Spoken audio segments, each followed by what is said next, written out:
Hello there, Eagles fans, and welcome back to our Eagles Therapy podcast. I'm Basil, And I'm Baz. and we are recording Friday, September 20th, 2024.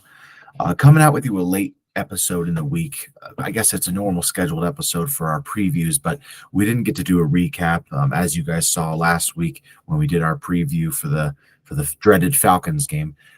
We were in different spots. We're still in different spots right now. He's back in Phoenix still. Should be getting back home tomorrow.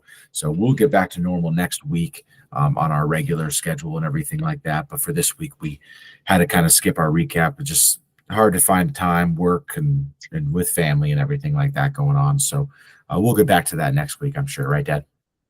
Yeah, well, I think work and family, but it was also the biggest gut punch I've had in a loss, probably in I'd say 10 years. I mean, it was dreaded. That was awful. I mean, even last year in the playoffs, we knew we weren't that good, right? But goodness gracious, that was tough to take on Yeah, many levels. That was the problem. Many yeah, levels. It wasn't just, oh, this or that. It was four, five things I still can't believe they did I what know. they did. Now, yeah, Barkley catches the ball, first down, game over, but you don't throw the ball in that Yeah. situation. And you may Well, let's, even go for it on fourth down. So yeah. I just don't. Um, we're gonna get through this. We're gonna touch on a little bit. We'll try to focus mostly on the Saints game, but we will touch a little bit. Let's just go ahead and real quick before we fully get into that, let's give a plug to the club, the Eagles Fan Club of Colorado Springs. We'll be meeting at Rhinos. I wasn't able to go on Monday due to work. I don't know if I'll be able to go Sunday, unfortunately. With the No, baby coming up, we're gonna be doing a tour of the hospital. So might not be able to be at the bar on Sunday. I think our tour's at 1 o'clock, games at 11, of course. But yeah, hopefully we'd like to see you there at Rhinos. I'm sure you'll be there. I'm not too sure. I think a lot of people were there last week. Like I said, I couldn't go, so I don't know what the turnout was. But hopefully it's right. still a pretty good turnout going on. But I yeah, mean, let's go. Go ahead. Sorry. I've heard Rhinos doesn't open till 11, so I really don't know. I haven't heard anything since then. So that's not good. Interesting. The game starts at 11, so it's going to be a tricky situation here these next few weeks to see what happens. We have two 11 o'clock games this week and next week, and I'm not sure what's going to go down, but hopefully we are invited to be at Rhinos, and that's still the plan. So we'll see what happens. Yeah, But I definitely. knew you had to go do the tour, so that's Yeah. gonna, that's the way it goes. Yep. Let's get back into what you were saying. Okay, I'm sorry to cut you off. Yes, I texted. So I was texting you and JJ the entire game. Obviously, I'm at work talking to JJ, who's down in Texas. You're right down over in Phoenix, and also my buddy Tevin from work. And I, it's funny because a lot of people said like a lot of people have been saying the annoying thing is like, oh well, it's easy to say in hindsight that they shouldn't have thrown it. No, I said, I texted JJ before the play happened during the 2 minute warning, and I said I would just run the tush push twice Right. on 3rd and 3. I would just run the tush push twice. Maybe you can run Saquon. Worst case scenario, he loses a yard. It's 4th and 4 now, but I would just run the tush push twice because you're going to get 2 yards. Earlier, they got one for 3 yards. Yeah. So I'd run the tush push twice, and if you don't get it, you ran off 80 seconds of the clock in those two plays. Yeah. Yeah. It's true. I mean, the one play, if you do the tush, you're talking 5 second play, 45-second clock. That's 50 seconds. Obviously, after fourth down, the ball would go back to them, but that's another 5 to 7 plays, seconds, depending on how you run the Yeah. ball or what you do and when they blow the whistle. And first down, game's over. It's just, I mean, and then if you don't, the ball is at the 6 yard line, not the 30. And that's really what the thought process should have been, Yeah. time and distance.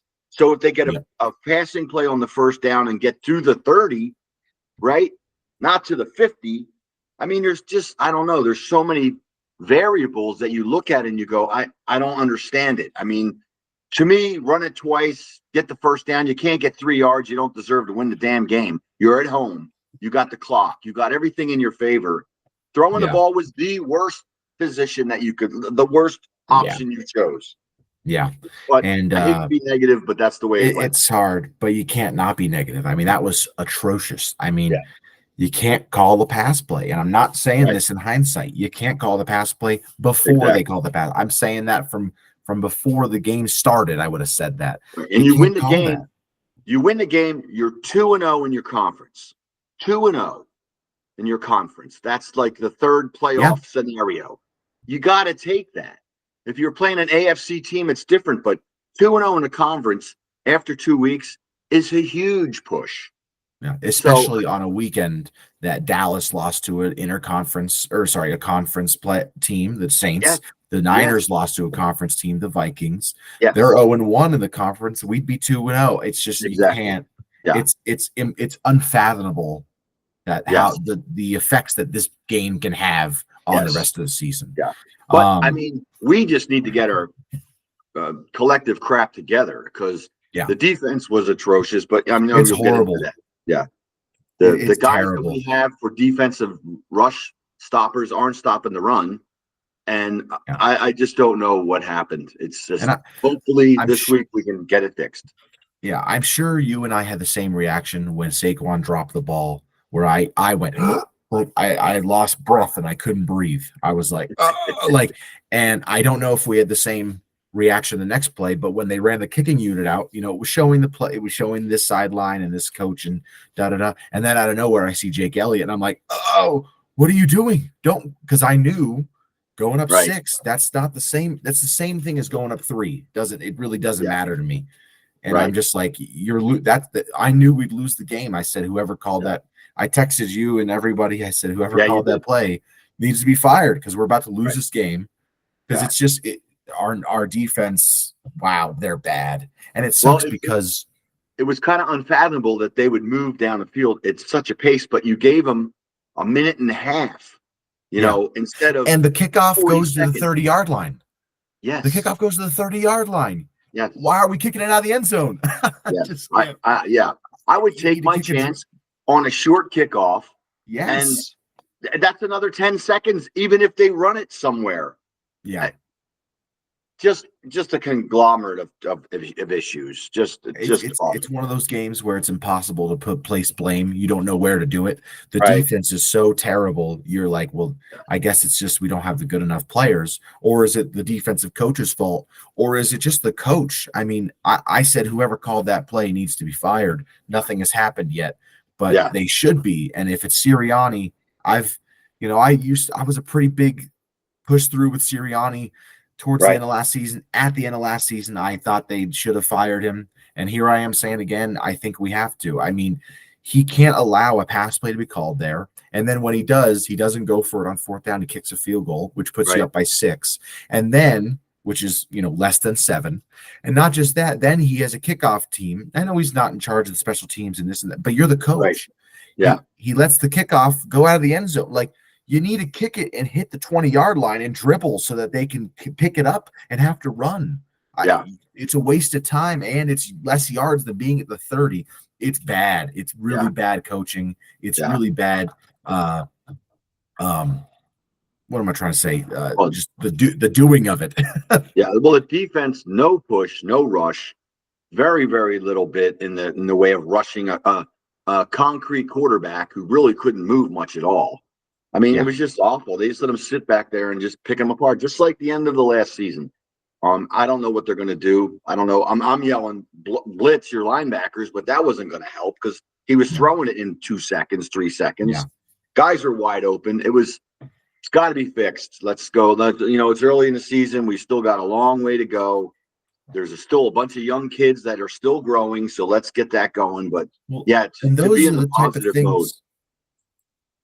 They got Those are the type of things you can be happy with if you win. You'd be like, hey, we won and we didn't play our best. The defense still has some issues. We're going to figure it out. But when you lose the game and you lose that lead in the division and the lead in the conference, now it's, you've cost us an astronomical amount of lead. I mean, because now, think about this.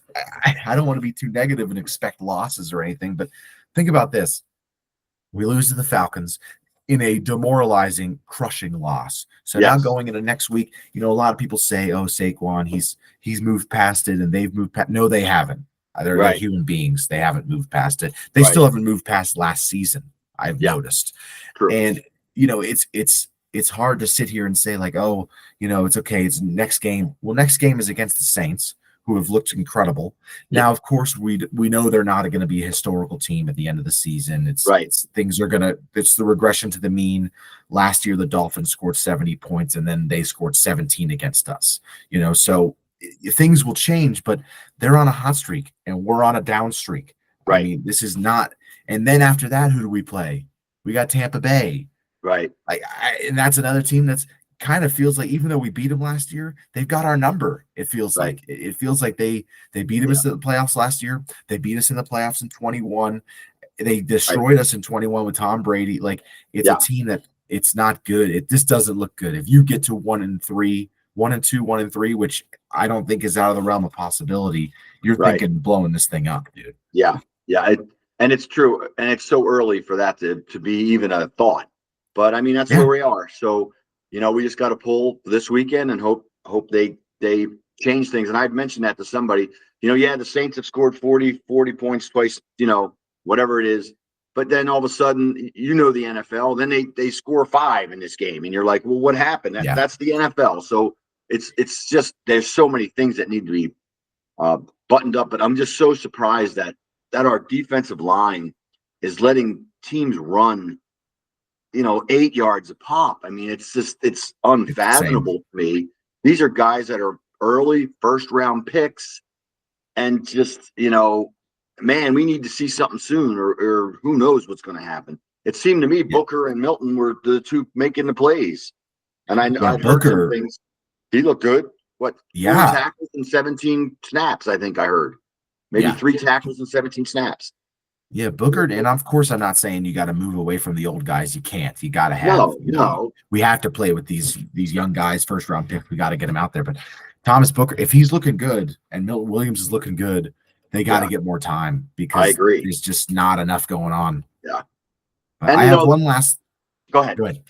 No, you. Well, I think and the linebackers that looked so good in week 1 were kind of a miss in this game.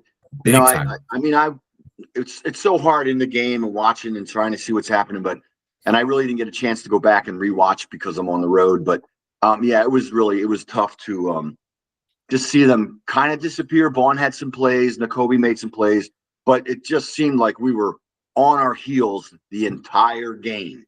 We were backing up the entire game. And I don't know, they got to change something. I don't know. We need something from Huff. Huff has looked it's bad. Really bad. Sweat has got close a few times, but hopefully this is the week it just changes.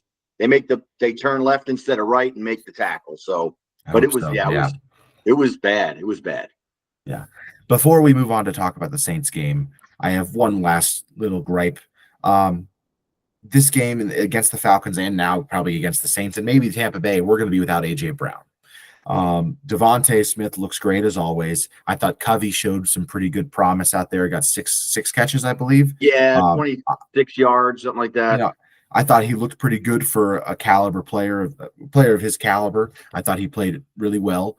Jahan Dotson is just not. I don't understand. Right. We knew getting him, we weren't getting he was a first round pick who's been a disappointment. But when it's funny because it seems like it's just a problem with our team. It's always with the Eagles. We're missing a guy. Why can't anyone do anything when that guy's not there? Right. And my big one here is that I have to say is Dallas Goedert. I don't know if a coach doesn't like Dallas Goedert, if someone's not a fan, or maybe if he's just not that good. I don't understand. This was a similar problem last year. He's only got 7 catches this season for 69 yards in 2 games, 1 without AJ Brown. How is that possible? How is this happening? And not just that, on a 3rd and 3, that would seem to be your go-to guy. He goes down 3 yards, turns around. He's 6'4" or whatever.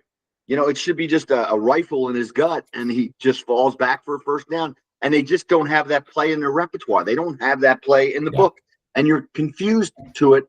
I mean, Calcaterra had a catch early on the game, and I went, okay, that's good. I think he ended up with 2 catches, but his were 10-yarders, and I'm thinking, okay, AJ's not here. We got to go to other players. I want to touch on Britton Covey here for a second. It seemed to me he got 2 or 3 catches that to me looked like, oh, he's going to go out and cut in and just take it into the end zone. And he just got washed out every time, which, wasn't really his fault. But it's like, man, it just looks like with that speed on the edge, he's going to, break one, especially the one coming towards us that time. And we were inside the 6 or so. And I thought, oh, he's going to score. And he didn't even get close. He got another yard and just got washed out. So that's what you get with speed, but size, that was a bummer. Was it just 1 catch or 2 of his that got called back because of offensive penalties as well? That's true. We did have one of them. One of them was a 13-14 yarder got called back. Yeah, that was bummer. But the worst thing in that game, I never did see the game book. It seemed like we had 20 penalties to their 1. It really seemed like we had. I didn't see it, and it's just like we had 2 illegal men downfield. We had just so many bad penalties that hurt big plays. Maybe not big plays, but good plays. So that's another thing they got to fix up. But those illegal men downfield, they weren't downfield by a yard or 2. They were 7 yards downfield. I know. It was a no-brainer call. And you're like, okay, we got to know if it's a passing or a running play, guys, because we washed out a great, a really big play at one point, and it gets called back, and now you're, that's 10 the yards hardship back. That's the hardship of the RPO.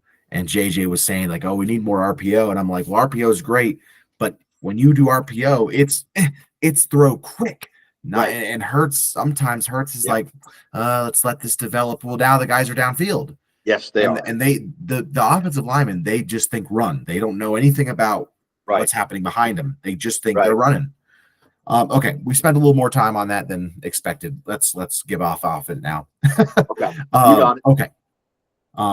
Tough game. I don't know how we're gonna get over it. I agree with you. It's a lot like the Seattle game last year. So I just don't know which I consider this. That. Yeah, don't speak that again. The Seattle game last year, I consider to be the end of the season officially. That was like, oh, this is wrong. Like, you know what I mean? Yeah. But let's go into, the Eagles are going to be playing the Saints, as we talked about, Sunday morning at 11 a.m. our time, 1 o'clock back east. Nice to have a 11 o'clock game again. We love the 11 o'clock games. I know back home they love the 1 o'clock games. Only problem is this week I'm going to be touring at 1 o'clock, so I'll be a little busy. But usually I'd be very happy with this 11 o'clock game. But I know we don't have any weather report from you because we're in the dome. That's right. Which is a bummer because I know you like your weather reports. Do you want to tell me what it's going to be like in New Orleans anyways? It's going to be hot and humid, but it's going to be 77 degrees in the stadium, and it's going to be no wind. So we got that going for us. Hopefully we can get that passing game back up to snuff, maybe work in Dotson and Goddard and, continue with Britton Covey. Please.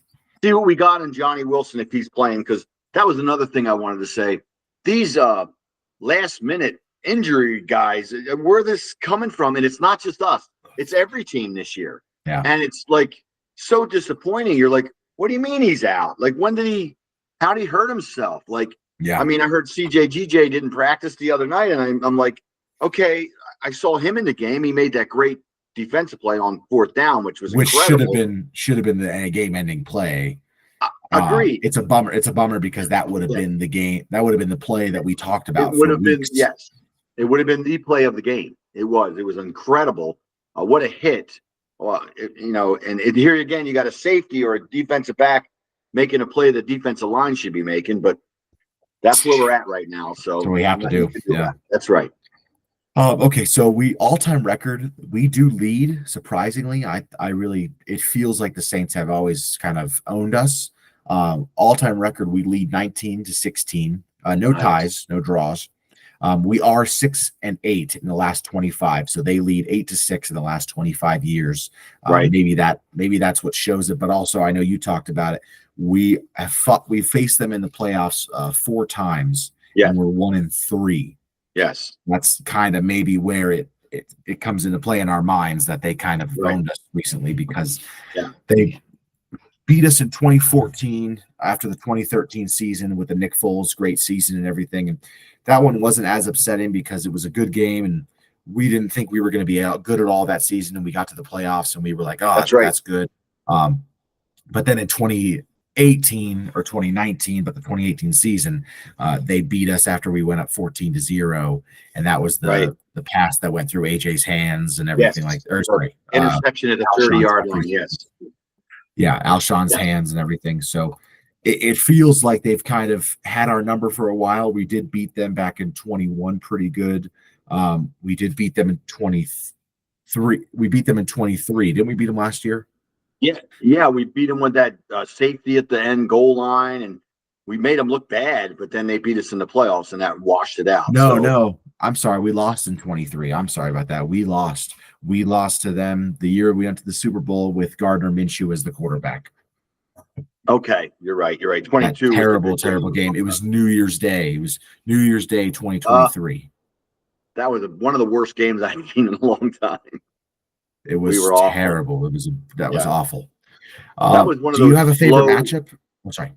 Well, that was a real flow game. I remember when I looked at you and I'm like, these games are never good when you have like injury early, timeout, and it was just like it seemed like the first quarter took an hour, and you're like, man, these slow games are not good, and just and we weren't happy to be playing on New Year's Day and all that nonsense. So, but favorite matchup would be the first time we played them in the playoffs would have been January of 1993. So the 92 season, we still had Reggie White. We still had Fred Barnett, Roger Ruzak as our kicker, and we won 36-20. Reggie had 2 sacks. One was a safety. Eric Allen had a 18-yard interception return for a touchdown that, like he always does, the guy that should be in the Hall of Fame and is not yet. So I'm going to continue to push for Eric Allen until he's in the Hall of Fame. Great player for us. Lots of interceptions in his career. But so we beat them really, really good. Now we lost the next week, but that was our ascension again. We still had Randall. We were still a good team. Defense was great. We just never had any offensive weapons. It was a shame, but that's the way it went. But it was a good game. Since then, we're 0-3 against them in the playoffs, so we got to fix that up too. So, but favorite memory, good game. Yep. A big one for me that I had was the 2015 season. Now, if you've watched us before, listened before, you would know that I consider the 2015 season of the Eagles to be the worst season in our history. It's funny because we were 7-9. We weren't 4-12 or 0-17 or anything like that. We were 7-9, but it was the height of expectations that year with the Bradford and the DeMarco Murray and the defense and this big agent. And it was probably one of the worst seasons I've ever witnessed in my lifetime. But we had one bright spot that year. We beat the Saints 39-17. In that game, Sam Bradford threw for 333 yards and 2 touchdowns. Oh, and you guessed it, 2 interceptions. He was so awful. I almost just cussed. That's how bad I thought he was. DeMarco Murray, one of his only good games for us, 20 carries, 83 yards and a touchdown. Wow. 4.15 a carry. And Ryan Matthews, who should have been the starter that year, that whole 2-3 seasons with us, 8 carries for 73 yards and a touchdown at 9 a pop. Wow. Craziest thing to look at was our leading receiver was Josh Huff. Remember Josh Huff? Yes. That was such a terrible season. Yeah. He had 4 catches for 78 yards and a touchdown. Zach Ertz, of course, 5 for 60. Brent Selleck, 3 for 44 and a touchdown. So some big notable players you might remember back then, everything. Jordan Matthews was there. Nelson Aguilar had 1 catch. That was one of his worst. I think that was his rookie season. He was terrible. The big thing about that game was we got to Drew Brees. We sacked him 5 times. Oh, wow. We also picked him off. Fletcher Cox had 3 sacks and 2 forced fumbles. And I think we recovered both of them. Wow. So we had him on the run pretty good. But I remember that game being fun because it was one of the only bright times of that 2015 year alongside the Patriots game, where we were beating teams that were better than us, and it was just cool. But aside from that, it was a terrible season. But I remember that game, 39-17. That was fun. Yeah, that's a good one. That's good to hear about Fletcher Cox. It's nice to hear. We could use him a little bit now. Definitely. And I posted it on the Facebook page, and I was just like, during the game, I was like, man, I knew we would miss him, but I did not know it would be this much. Like I didn't know it would be this. This was brutal. Well, I mean, this early is last bad. season, Jalen Carter looked like he was going to be the heir apparent.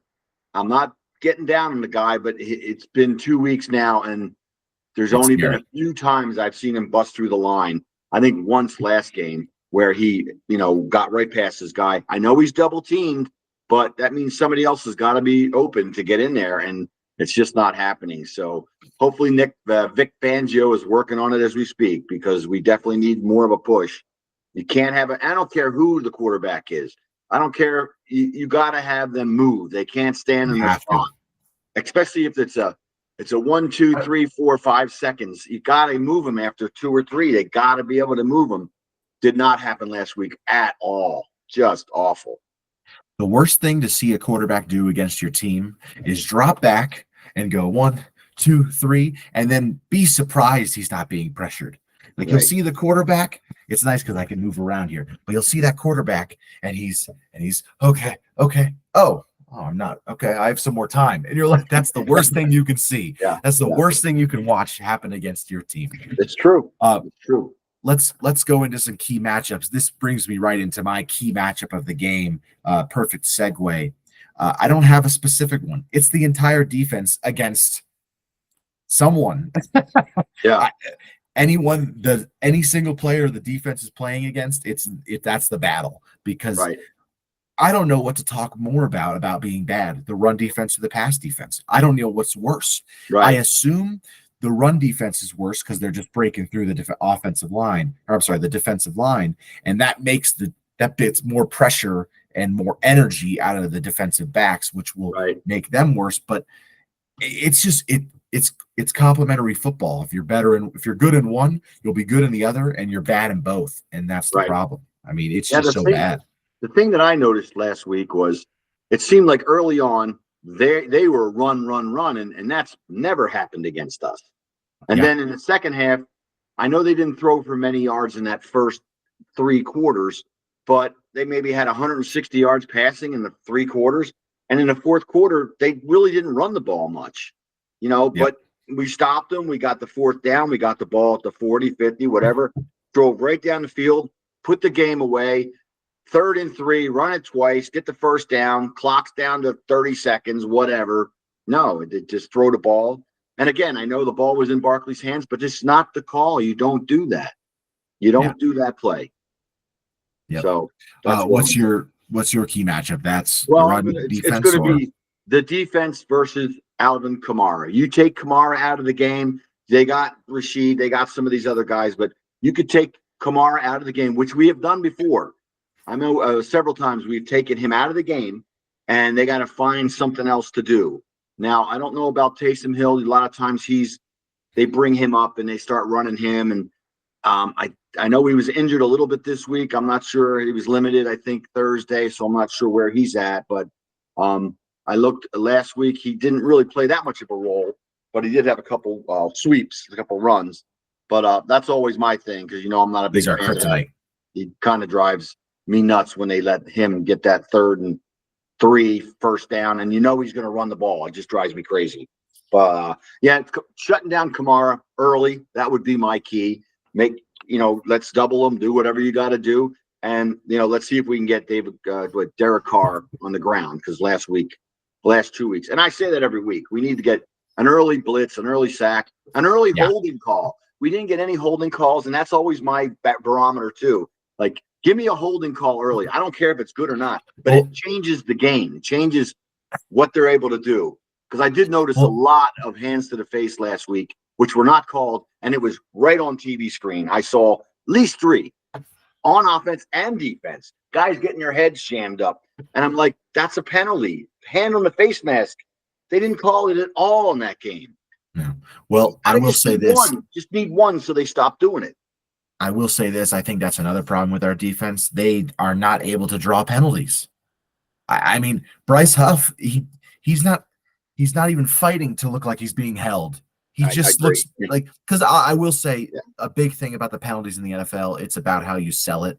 You know what I mean? Like that defensive lineman, when he's getting held onto, he needs to push away and still be held onto so he can look like he's being held. Yes. And the Patriot or the The Patriots defensive line last night, they looked like they were able to do it several times. That happened. Okay. The Jets defensive line too, but ours cannot. Bryce he's just getting dominated. Like Yeah. it's not even like he's being held. He's just being dominated. It's insane. Agree. Let's go into some injuries. Got a few on our injury report. Of course, the obvious one, A.J. Brown. We're expecting him to be out for this game and possibly the next, which is awful for us and the fans and the team and people who have him in fantasy as their first overall pick in both their fantasy leagues, like me. Next, you got Johnny Wilson still dealing with his hamstring. Now, he did play last week, did not get a catch or anything. He got that one target that I think was a horrible, horrible play into the back of the end zone. Play, yes. And then C.J. Gardner-Johnson, as you talked about, kind of showed up with a foot injury on the injury report. We don't have the final one yet, so we don't know if things are going to change. We're not sure, explicitly who's out. We just know that it's most likely just AJ, but right. That should, we don't know if things come out today in a couple hours. Yes, it'll be out soon. Next, let's go to their injury report. Now they have a huge injury report across the way, so I'm going to a different page to look at because I didn't want to type it all. So Jalen Ford, a linebacker, he had a hamstring. Now most of these guys are full participants, so I'll just say their name afterwards.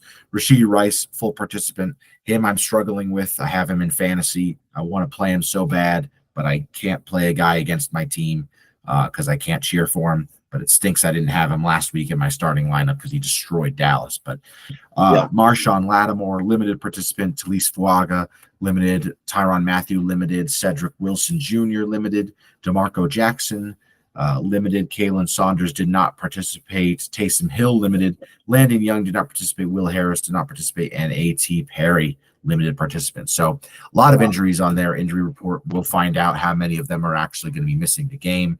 Obviously there were some big ones to note there. Jalen Ford, Rashee Rice, Marshawn Lattimore, Tyrann Mathieu, and Taysom Hill. Those are big names as far as playmakers on their side of on each side of the football, respectively. Definitely. But we'll see what happens there. A lot changes in the next few hours. We'll see what is official. I got some other games on the docket I want to talk about coming up this weekend. Just sort of light little previews, games that kind of affect us in the long run since we didn't win the conference game that was handed to us on a platter. First of all, the Denver Broncos and the Tampa Bay Buccaneers. So the Broncos, of course, not in our conference, but Tampa Bay is, and they're our opponent afterwards.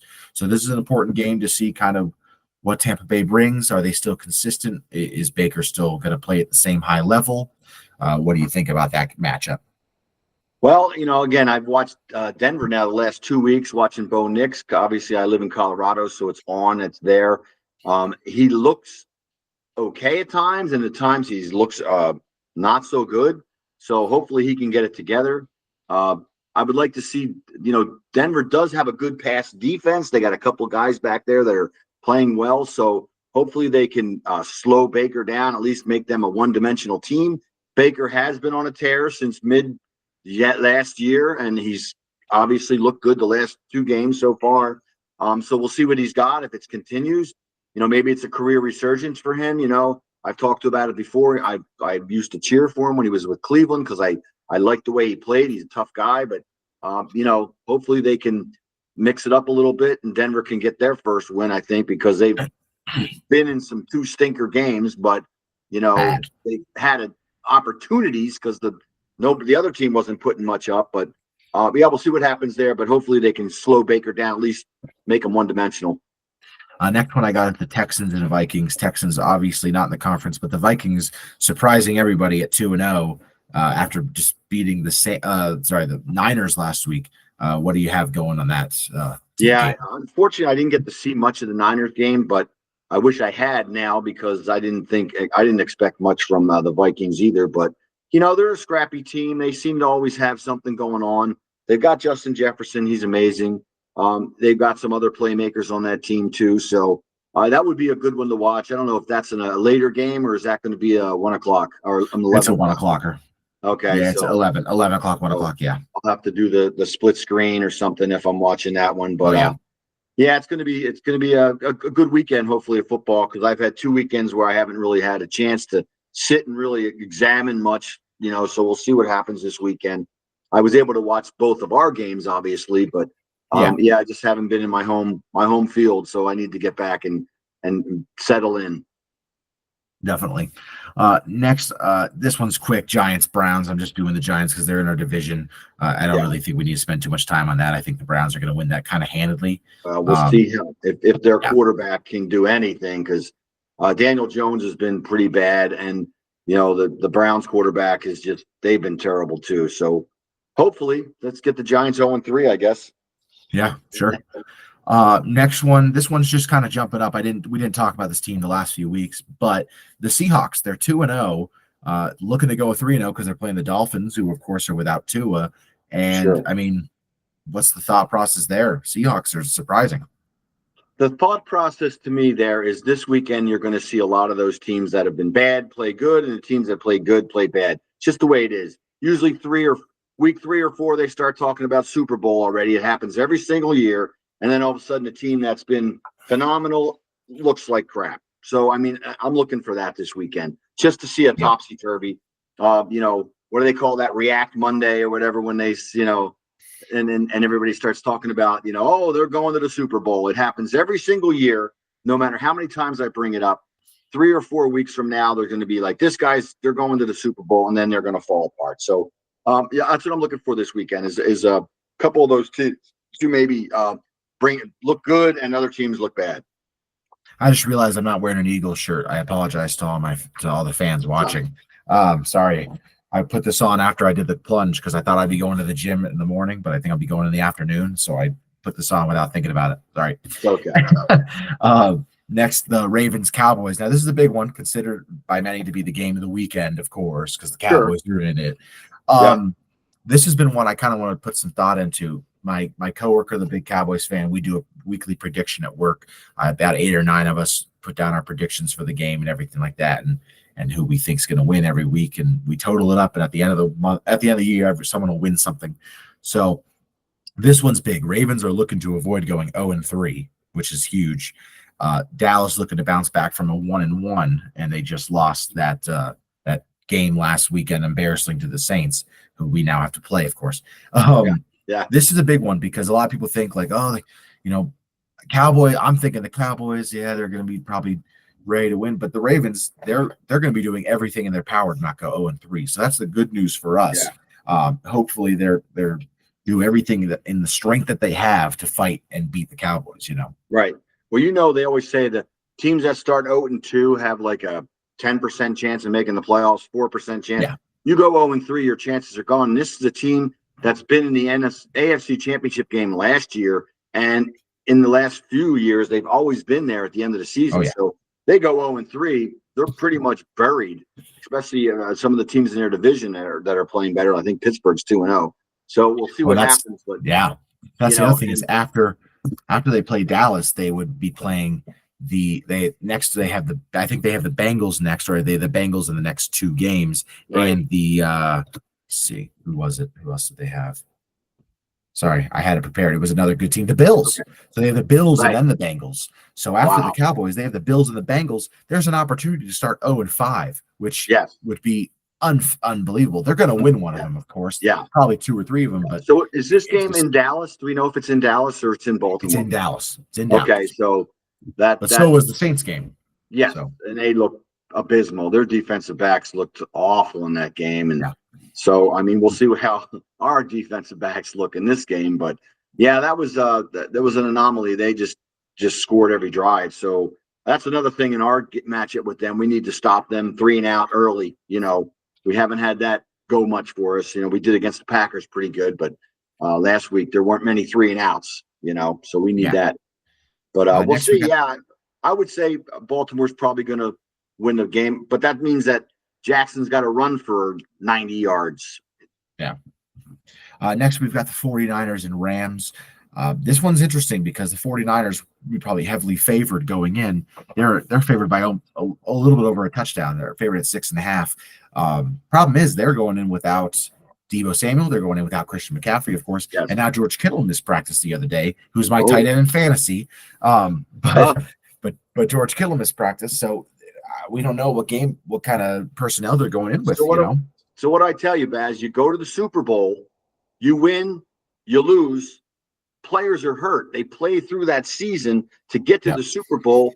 It happened to us. It's just the way Oh, it yeah. works, and it's something to think about when you are drafting that next season, because these players will play through injury, and then all of a sudden he needs to have surgery, like Alshon did after the Super Bowl. Remember, he had a separated shoulder half the season, but he wanted to Yep. keep playing, to keep winning, and won us a Super Kelsey Bowl. too. So I remember Kelsey was hurt that year.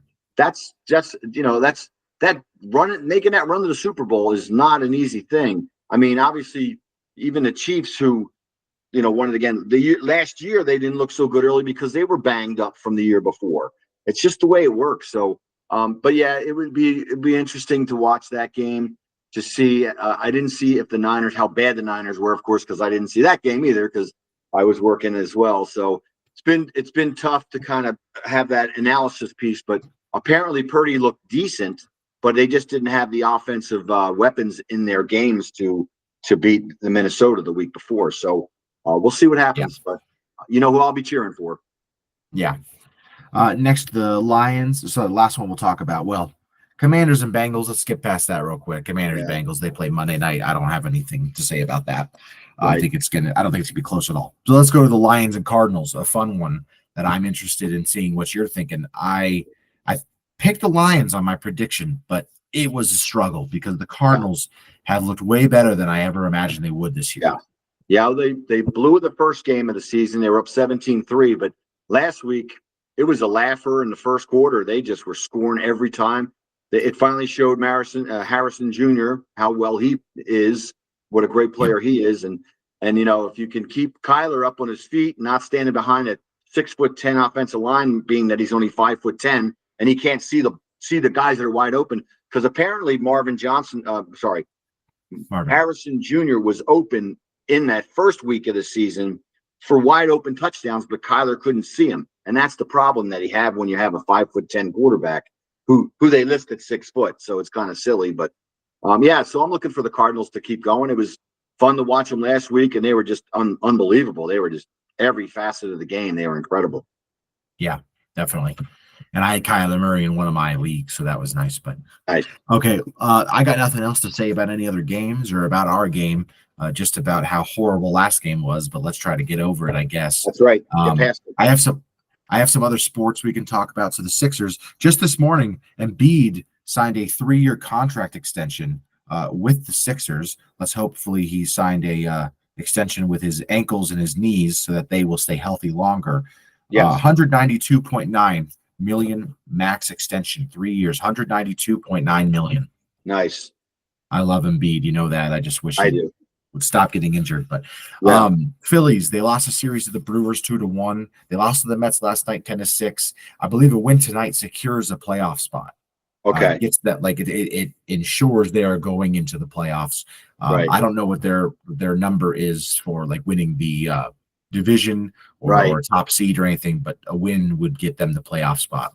I know this much: there can't be more than 10, 11 games left on the season, because it's today's the 20th, and the season ends right at the end of September. So, what's 21st tomorrow? So, I don't know. They're probably 10, 11 games left in the season. So I don't know how much they're up in the division right now, but I think it should be 7 games up in the division right now. Yeah, so they only need a few more wins to get that division title. Let's see. Especially if they're up 7. He's been 6. They're up 6. Okay. 6. To the Mets. Right.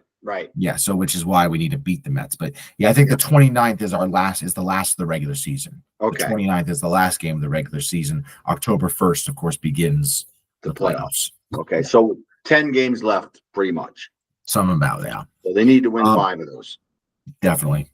The Union, they defeated New York City FC 5-1. Did you watch this at all? No, but man, that's incredible. It was great. I didn't get to watch it full live. I watched pieces live, but I did get to watch a lot of the highlights and everything. And yeah, man, it was great. It looked really good. It was fun to. Yeah, it was fun to watch. They lost to Miami last week, of course, but still, though, it was really fun to watch. They play on Wednesday. They played on Wednesday. Do they usually play on Saturday? Yeah, we don't play on Saturday, but we play on the 22nd. Is that? Oh, I'm sorry, that's Sunday. So we play on Sunday. Yeah. Yeah. at 4:15. That's a bummer. Can't watch that football all day. Yeah. I know, it's funny. Real football is on. No, I'm just kidding. Yes, yes. I got nothing on the Flyers, but the Penn State, they got Penn State tomorrow, or the day that you guys are all watching this at 1:30 today. Right. Hoping to continue on there. They dropped in the seedings to 10. They were at 8 to begin the season. We need a push to get up there. The defense has not looked good, similar to the Eagles. They've kind of getting beat up on. But, yeah, I think they really need to keep on pushing, get the number back up there so they get to the playoffs at the end of the season. Right. Yeah, that's the funny thing about it. Penn State, they're playing kind of the cream puffs right now. You'll know in a couple weeks when they start playing the UCLAs and the USCs how good they really are. Oh, yeah, definitely. I mean, but I don't know when it really starts officially for us, like the hard parts. Let's see. Right. So we had West Virginia to start. Let's see. What'd you say? Pretty soon. It's pretty soon. We got next week we got Illinois, who's in the top 25. They're 24th. Then we got UCLA, then USC, who's ranked at 11th, and we're at 10th right now. So that's gonna be a big game. Gotcha. Then Wisconsin, then Penn State. So we're coming up pretty soon on the hard stuff. So nice.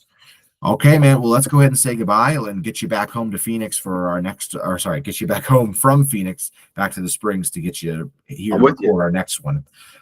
You can follow us on Facebook, Instagram, or TikTok. If you like our Eagles Therapy podcast, do us a favor, rate and subscribe wherever you get your podcasts. If you're watching on YouTube, please like and subscribe down below. You can email us any questions at oureaglestherapy@gmail.com. Give us some predictions of what you see for the Saints game. We're a little worried. Maybe you're not. Hopefully, maybe you can give us some more confidence. But from all of us here at Our Eagles Therapy Podcast, I'm Basil.